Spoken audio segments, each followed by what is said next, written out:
జగన్మోహన్ రెడ్డి గారికి ఈ మధ్యకాలంలో అకస్మాత్తుగా ఆక్వా రైతుల మీద కానీ లేదంటే రైతుల మీద కానీ ప్రేమ త్వరగా వచ్చేసింది.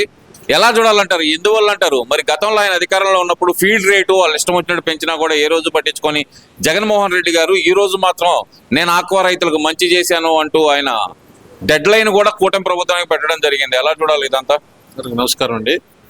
ఈ జగన్ రెడ్డి పాపం అధికారంలో ఉన్నప్పుడు ఆక్వా రైతుల్ని వాళ్ళు ఎంత తీవ్ర ఇబ్బందులు ఎదుర్కొని ఫీడింగ్ రేట్లు పెరిగిపోయి వాళ్ళు గిట్టుబాటు కాక నానా యాతన పడినా కానీ వెళ్ళి పలకరించిన పాపాన పాలేదండి.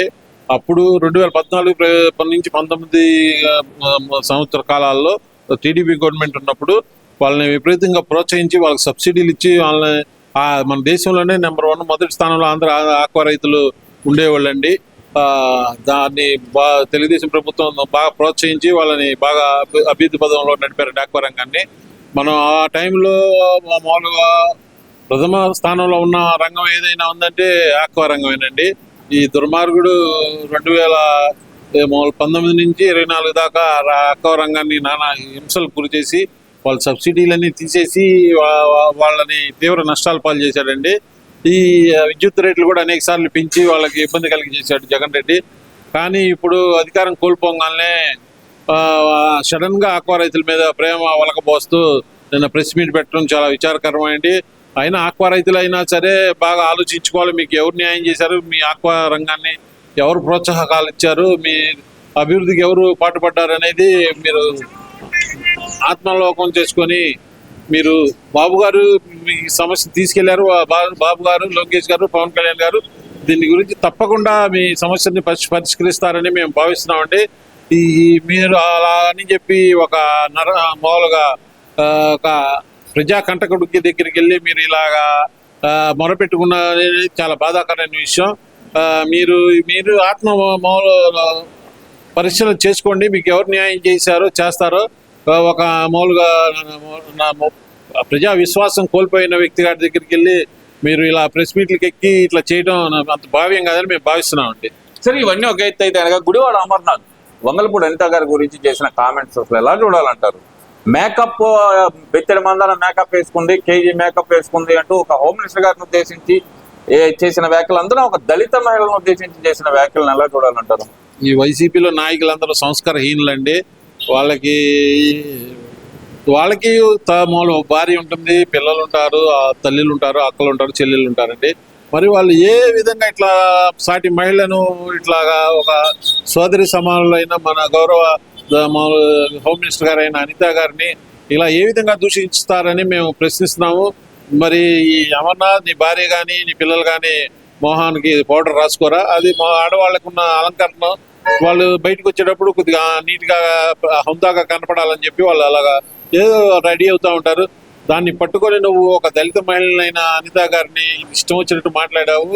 నువ్వు నిజంగా గుడ్డు అమర్నాథ్ కాదు, నువ్వు గుడ్డు అమర్నాథ్ అని చెప్పి ప్రజలందరూ భావిస్తున్నారు. నీకు కోడిగుడ్డు తింటాము, కోడిగుడ్డు వ్యాపారం చేయటం తప్ప, కోడి ముందా గుడ్డు ముందా అంటాం తప్ప నీకు అసలు భారీ పరిశ్రమ శాఖ మామూలుగా ఐటీ ఇస్తే నువ్వేం చేసావు ప్రజలందరికీ తెలుసు. అందుకనే నువ్వు వైజాగ్లో ఘోరంగా ఓడిపోయావు.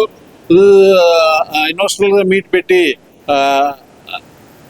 ఫ్రైడ్ రైస్ చేసే వాళ్ళని, ఇట్లా నూడిల్స్ అమ్ముకునే వాళ్ళని, పానీపూరి అమ్ముకునే వాళ్ళని తీసుకొచ్చి వాళ్ళకి సూట్ వేసి వీళ్ళు ఇన్వెస్టర్లు అని చెప్పిన దుర్మార్గుడి నువ్వు ఇట్లా ఒక మహిళని ఇట్లా కించపరచడం మేము తీవ్రంగా ఖండిస్తున్నాము. నీకు రోజులు దగ్గర పడ్డాయి, నువ్వు ఒళ్ళు దగ్గర పెట్టుకో. నువ్వు ఇమీడియట్గా మా హోమ్ మినిస్టర్ గారైన అనితమ్మ గారికి ఇమీడియట్గా క్షమాపణ చెప్పాలని చెప్పి మేము తీవ్రంగా కోరుకుంటున్నామండి. అంటే ఇక్కడ ఆయన అంటుంది ఇంకో మాట కూడా అన్నాడు, మీరు చేసేది అలాంటి ఉద్యోగాలు మా ఇంట్లో ఆడవాళ్ళు చేయరులే అంటూ ఆయన ద్వందార్థంతో మాట్లాడటం అసలు ఎలా చూడాలంటారు? కరెక్టేనండి. ఇప్పుడు మీ ఇంట్లో వాళ్ళు ఏ వ్యాపారం చేస్తారో ప్రజలకు తెలియదండి. అనితమ్మ టీచర్గా ఎంతో గౌరవనీయ స్థానమైన టీచర్గా పనిచేశారండి. దానికి రాజీనామా చేసి పార్టీలో చేరి ఎమ్మెల్యేగా గెలిచి మంత్రి అయ్యారండి. అంతే తప్ప మీలాగా నీచ స్థాయికి దిగజారండి. ఇప్పుడు మీరు ఏం చేస్తారో, మీ కుటుంబంలో ఏం చేస్తారో మీకు తెలిసింది కానీ మాకు తెలియదు. కాబట్టి ఈసారి నోరు దగ్గర దగ్గర పెట్టుకుని మాట్లాడాల్సిందిగా మేము కోరుతున్నామండి. మీరు చేసే పనులు వేరే వాళ్ళకి ఆపాదించవద్దని మేము కోరుకుంటున్నామండి గుడ్డు అమర్నాథ్ని. అంటే ఇక్కడ ఆ, గుడివాడ అమర్నాథ్ సంగతి ఓకే, మరి అంబటి రాంబాబు గారు కూడా మాట్లాడుతూ మొన్న వాళ్ళు ఏదో వెన్నుపోటుకు 2 ఏళ్ళు అంటూ చేసిన ప్రోగ్రామ్ లో చంద్రబాబుని తగలేసామంటూ మాట్లాడిన మాటలు ఎలా చూడాలంటారు వీటన్నిటిని? వీటికి ఇతనికి మొన్న గుంటూరులో మహిళలు చెప్పులతో సన్మానం చేసిన ఆ నోటికి తాళం పడలేదండి దుర్మార్గుడికి. అతను ఏంటంటే ఏ కాడికి జగన్ వెనకాలండి అట్లా మాట్లాడి ఇట్లా మాట్లాడని కీ ఇస్తూ ఉండడం వల్ల అతని దిక్కుతోచని పరిస్థితుల్లో ఎట్లా పడితే అట్లా బాగా తీవ్ర ఫ్రస్ట్రేషన్ గురయ్యి అట్లా పడితే అట్లా మాట్లాడుతున్నాడండి.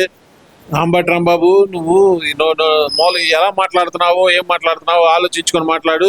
ఇప్పుడు మేము మాట్లాడాలంటే మాకు ఒక్క నిమిషం పట్టదు. జగన్ రెడ్డి గురించి కానీ రాజశేఖర రెడ్డి గారి గురించి కానీ మేము ఉందాగానే మాట్లాడతాం, కానీ నీలాగా నీచ స్థాయికి దిగజారి బూతులు కానీ వాళ్ళని అవమానించేటట్టు మాట్లాడే ఏదన్నా ఉంటే పాయింట్ మాట్లాడు, అంతేగాని వ్యక్తిగత అన్నానికి కానీ మరి నువ్వు మాట్లాడిన మాటలకి మళ్ళీ టీడీపీ కార్యకర్తలు మామూలుగా తెలుగుదేశం అభిమానులు చంద్రబాబు అభిమానులు వచ్చి నీ ఇంటి మీద పడి మళ్ళీ ఏమన్నా దానాలు గేనాలు చేస్తే అది మళ్ళీ తెలుగుదేశం పార్టీకి ఆపాదిస్తావు. అది నీ చేతగానితనం. లెగిస్తే కులాన్ని తీస్తావు, కులాన్ని అడ్డం పెట్టుకొని ఒక షీల్డ్ లాగా నువ్వు కులాన్ని అడ్డం పెట్టుకుంటున్నావు. అది నీచ స్థితి. ఏదన్నా ఉంటే పాయింట్ల వారీగా పార్టీ మామూలు కార్యకర్తలకి మామూలుగా అది ప్రజల పక్షాన్ని పోరాడు, కానీ ఇట్లా కుల తత్వాలు బాబు గారికి మామూలుగా మామూలు కించపరిచే విధంగా మాట్లాడటం నీ నీచ సంస్కృతికి నిదర్శనం. నువ్వు అలా మాట్లాడావు, కానీ మా తెలుగుదేశం కార్యకర్తలు ఎప్పుడు హుందాగానే మాట్లాడతారు. మా నాయకులు కూటమిలో నాయకులు బీజేపీ వాళ్ళు కానీ జనసేన వాళ్ళు కానీ టీడీపీ వాళ్ళు కానీ ఎప్పుడు హుందాతనాన్ని మర్చి మాట్లాడరు. అది మీ పార్టీ నైజం. అలా ఎవరినైనా సరే కించపరచడం, గౌరవం లేకుండా ఇష్టం వచ్చినట్టు మాట్లాడటం, దీన్ని ప్రజలు హర్షించరు కాబట్టి మిమ్మల్ని 151 నుంచి 11 తీసుకొచ్చారని గుర్తుంచుకోవాల్సిందిగా కోరుతున్నామండి. ఏదైతే నిన్నటి నుంచి సంచలనం కలిగిస్తుందో వైసీపీ నాయకులు ఆరోపణ చేస్తున్నారు, కాపు యువకుడిని లాకప్ లో కొట్టి చంపేశారంట. అంబటి రాంబాబు గారు కొన్ని ఫోటోలు కూడా విడుదల చేయడం జరిగింది.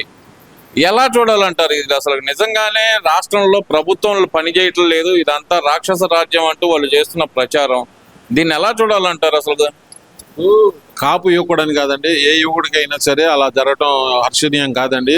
ఇది మేము ఖండిస్తున్నాము. ఇప్పుడు రాష్ట్రంలో అనేక మామూలు జరుగుతూ ఉంటాయండి. రౌడీ షీటర్లందరినీ పిలిపిస్తూ ఉంటారు, వాళ్ళు కౌన్సిలింగ్ ఇచ్చి మామూలుగా పంపిస్తూ ఉంటారండి. ఇది మామూలుగా అలానే ఇప్పుడు జరిగిందంటే అక్కడ మరి కోర్టు న్యాయస్థానంలో ఉంది. న్యాయస్థానం అన్ని తేల్చుతుందండి. ఆ న్యాయస్థానం తీర్పు వచ్చే లోపే వీళ్ళు జడ్జిమెంట్ చేసేసి ఈ అంబటి రాంబాబు అతని దగ్గరుండి అన్ని ఫోటోలు తీసి చూసినట్టుగా చెబుతున్నాడండి. ఇది చాలా గర్హనీయమైన సంఘటన. ఈ అంబటి రాంబాబు ఇలాంటి మాట్లాడి మేము గర్హిస్తున్నామండి. నీకు ఏదైనా సాక్ష్యాధారాలు ఉంటే కోర్టుకు సమర్పించు, కోర్టు ద్వారా కోర్టు ఏమన్నా మామూలు ఖరారు చేసి దాని తర్వాత మాట్లాడాలి. కానీ నువ్వు ఏదో ఒక కాపుకోరు యువకుడికి అలా జరిగిందని రాష్ట్రంలో చాలా జరుగుతున్నాయండి. వైసీపీ హయాంలో బీసీ బిడ్డ అయిన అమర్నాథ్ గౌడ్ని అంత తీవ్రంగా వాళ్ళ అక్కని మామూలుగా మామూలుగా హెరాస్మెంట్ చేస్తుంటే అలా చేయొద్దని చెప్పినందు పాపానికి అతన్ని కాళ్ళు చేతులు కట్టేసి నోట్లో గుడ్లు కుక్కేసి కిరోసిన్ పోసి సజీవ దహనం చేసినప్పుడు నువ్వు ఏడా నిద్రపోయావు అంబటి రాంబాబు అని మేము గుడ్డిగూడానికి ఏమన్నా పళ్ళు తవ్వుతున్నావా అంటే? ఆ రోజు అసలు కులాల ప్రస్తావన తీసుకురా మాకంటే ఇక్కడ కులాలతో పని ఏముంది అని చెప్పి జోగి రమేష్ గారు కూడా ఈ వైసీపీ నాయకులు మాట్లాడిన మాటలు. ఈ రోజు ఒక నేరస్తుడు అని పిలువబడుతున్న, మీరే నేరస్తుడు అని చెప్పబడుతున్న పోలీసుల ద్వారా చెప్పబడుతున్న వ్యక్తి చనిపోతే అక్కడ కులాలు ఆపాదిస్తున్నారు. చనిపోయాడని చెప్తున్నారు, వీళ్ళే చెప్తున్నారు. ఇంకా అప్ స్కాండ్ లో ఉన్నారని పోలీసులు చెప్తున్నారు, వీళ్ళు చనిపోయారని చెప్తున్నారు. అలాంటి వ్యక్తికి కులం ఆపాదించి మాట్లాడటం అంటే కుల రాజకీయాలకు ఏమైనా తెరలేపారనుకోవచ్చు అంటారా? చనిపోయిన వ్యక్తి చాలా ట్రాక్ రికార్డు ఉందండి. అతని మీద హత్యా నేరాలు ఉన్నాయి, అత్యాచార కేసులు ఉన్నాయి. చాలా అతని మీద చాలా తీవ్రమైన ఆరోపణలు, రౌడీ షీట్లు కూడా ఓపెన్ అయి ఉందండి. అతను 2-3 కేసు వారంటీలకు కూడా అతను రాలేదండి. వాళ్ళ కోసం పోలీసు వారు తీవ్రంగా వెతుకుతున్నారు. అంటే ఇక్కడ కులాల గొడవలకు ఏమైనా లేపడానికి ప్లాన్ చేస్తున్నారు అనుకోవచ్చు అంటారా? అవునండి. ఇప్పుడు ఏం జరిగినా కానీ కాపు కులంలో చీమ చుట్టుకుమన్నా దాన్ని ఏకాడికి పవన్ కళ్యాణ్కి కాపు కులానికి ఆపాదించి ఆ కులాన్ని చీల్చే కుట్ర తీవ్రంగా చేస్తున్నారు వైసీపీ వాళ్ళు. కాపు సోదరులు దీన్ని మామూలు గమనించి తగు విధంగా వాళ్ళకి సమాధానం చెప్పవలసిందిగా మేము కాపు సోదరులందరినీ కోరుకుంటున్నామండి. కాపు అంటే ఎవరికి దేశం లేదండి, వాళ్ళు చాలా మంచి వాళ్ళ సంఘంలో వాళ్ళంటే ఎంతో గౌరవం. వాళ్ళు అలాంటి వాళ్ళని చీల్చి వాళ్ళని బ్యాడ్గా ప్రొజెక్ట్ చేయాలని వైసీపీ వాళ్ళు చూస్తున్నారు. కావున కాపు సోదరులందరూ జాగ్రత్తగా ఉండి వీళ్ళని ఏకాడికి వాళ్ళ నక్కజిత్తుల్ని ఎదుర్కోవాలని మేము కోరుకుంటున్నామండి. సరే, ఇంకా విషయానికి వస్తే కనుక జగన్మోహన్ రెడ్డి అంటున్నాడు కదా, నేనే బొద్దింకనే అంటున్నాడు కదా, ఈ బొద్దింక గోల ఏందంటారు అసలు? అతను బొద్దింక కాబట్టి 151 మంది బొద్దింకల్ని ఇటుతో కొడితే 11 బొద్దింకలు అయినాయండి. అవి ఈ బొద్దింకలు ఎన్నుండా సమాజానికి మూల ఇంటికి సమాజానికి చాలా అతని జరుగుతాయి కాబట్టి అతన్ని ప్రజలందరూ హిట్ పట్టుకొని ఆ బొద్దింకల్ని సంహరించవలసి ఇల్లు కాపాడుకోవాల్సిందిగా మేము కోరుతున్నామండి. బొద్దింకల పార్టీ అధ్యక్షుడు మొన్న రాజస్థాన్లో ఏం జరిగిందో ప్రజలందరూ చూశారండి. అతను బొద్దింక కాబట్టి అతను తగిన సన్మానం చేశారు రాజస్థాన్లో. జగన్కి కూడా ఆ విధంగా సన్మానం చేయవలసిందిగా మేము కోరుకుంటున్నామండి. Thank you.